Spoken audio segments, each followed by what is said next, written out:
नजर आ रहा है, जहाँ पर पूरी कलाकृतियाँ पूरी स्वर्णमय हैं, जहाँ पर जो है सभी क्षेत्रों की यहाँ पर पूरी रचना बड़े सुंदर तरीके से गोल्डन महावीर जी, तुरंगा जी, तारंगा जी, गिरनारी, बाबा जी, मावी आदि सब पूरी उसकी जो है रचना दिव्य व समोसन का प्रतीक ऐसे भव्य जिनालय में बैठ करके भगवान के हम दिव्य दर्शन करते हैं और उन दर्शन करके हम अपनी सच्ची श्रद्धा को जगा करके सम्यक दर्शन को उत्पन्न करते हैं।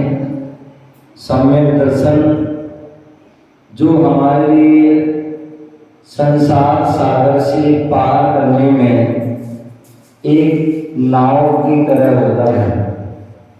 जैसे हमें समुद्र को पार करना, नदी को पार करना है, तो हमें नाव की आवश्यकता होती है। सम्यक दर्शन भी संसार समुद्र को पार करने में वह नाव के समान होता है। बोले सम्यक दर्शन के बिना हम संसार समुद्र से पार नहीं कर सकते हैं। हम संसार में भटक रहे हैं, घूम रहे हैं, चतुर्गति के दुखों को भोग रहे हैं। उसका कारण है कि हमने एक बार भी सम्यक दर्शन प्राप्त नहीं किया।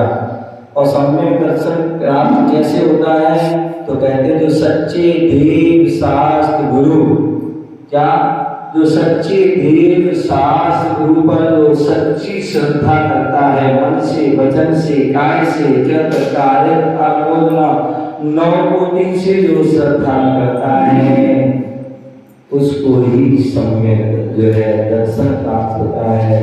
और ऐसा सम्यक दर्शन किसको होता है? भक्त जीव के लिए। इसके लिए भक्त जीव जिसमें जो है सम्यक दर्शन की योग्यता होती है, मोक्ष जाने की योग्यता है, वो भक्त जीव होता है। समोसन में जो है कौन प्रवेश करता है? सम्यक दृष्टि जीव। समोसन में कौन प्रवेश करता है?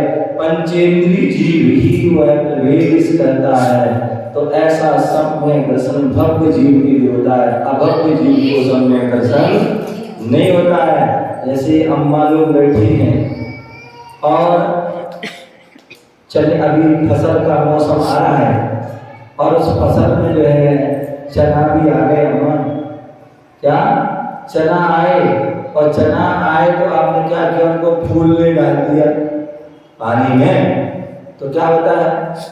बहुत सारे फूल जाते हैं, कुछ ऐसे होते ठुर्रा है जो फूलते नहीं, तो उनको कितना ही पानी में डालते रहो वो कहते हैं।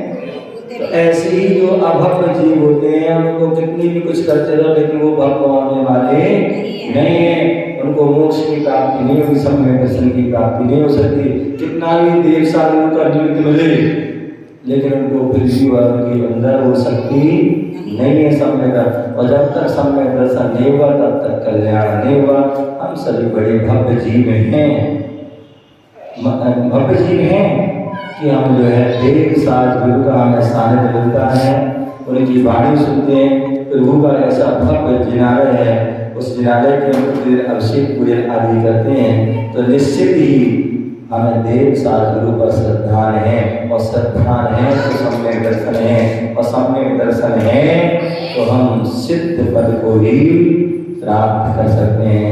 ऐसे उस सिद्ध पद की प्राप्ति के लिए ये जिनालय जिन प्रतिमा हमारे लिए सहकारी कारण है, वह सम्यक दर्शन की उत्पत्ति में। इसलिए जब भी हो भव्य जिनालय हमें बनना चाहिए और भव्य जिनालय में भव्य प्रतिमा होना चाहिए, जिनके दर्शन करके हमारी विशुद्धि बढ़ती है, हमारे निर्मल परिणाम होते हैं और उससे विद्या का दलन होता है और सम्यक की उत्पत्ति होती है।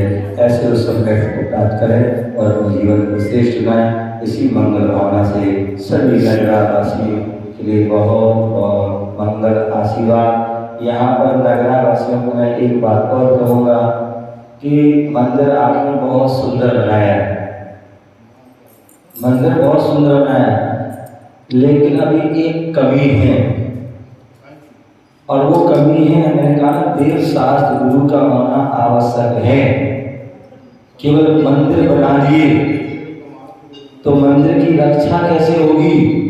भक्तों से होगी। और भक्त कब बनेंगे? जब गुरु आएंगे। हैं? हमारा एक छोटा सा बालक है, कितना खुश हो गया, विराज आए, कितना प्रसन्न हो गया, कितना गदगद हो गया। अंतर ऐसे बहुत सारे लोग होंगे भी, घर में पड़े होंगे, सो रहे होंगे, कोई दुकान में बैठा हुआ, कुछ मोबाइल चला रहा है, कोई कुछ कर रहा है, लेकिन कितना बहुत जीव है कि जो है भगवान महाराज के विराज के आए, जैसे खुश हुआ, प्रसन्न हो गया, यहाँ बैठा है। तो ये सब भक्तों के आगमन से ऐसा है, विशुद्धि बढ़ती है, परिणाम पवित्र होते हैं। तो मुनिराज कब आएंगे? कब आएंगे? जब हमारे मंदिर में संत निवास होगा, त्यागी भवन होगा, ठीक है ना, तभी मुनिराज आएंगे। तभी मुनिराज यहाँ आएंगे, आपको उनकी वाणी सुनने मिलेगी, तभी आपके घरों में मुनिराज के चरण पड़ेंगे। अन्यथा कहते हैं, यदि आपके घरों में मुनिराज के अगर चरण नहीं पड़ रहे तो घर नहीं है, वो शमशान है। और यदि हमें इन हाथों से मुनिराज को आहार नहीं दिए तो ये हमारा हाथ भी, ये शरीर क्या है? मुर्दा है, समझ गए ना? तो इसलिए हमें जो है, जो भी यहाँ की कमेटी आती है, जो भी समाज है, सभी लोग ध्यान रखें, जल्दी से जल्दी एक बढ़िया सुंदर जो है संत निवास आदि का निर्माण हो, या संतों में रुकने की ऐसी व्यवस्था हो जहाँ पर संत रुक सकें और आपको संतों का लाभ हो सके, और संतों के आने से ही हमारा कल्याण होगा। तो इस बात का हम जो कमी है उसको पूरा करें। और भी मंदिर में मैंने भैया को बताया है क्या क्या बोला, उसमें जो है अव्यवस्थाएं हैं, उन अव्यवस्थाओं को हम व्यवस्थित करें। यदि मंदिर व्यवस्थित होगा तो आप सभी और समाज भी व्यवस्थित होगी, और उसका एक जो है अलग ही प्रभावना होगी। आपकी बहुत बहुत मंगल आशीर्वाद।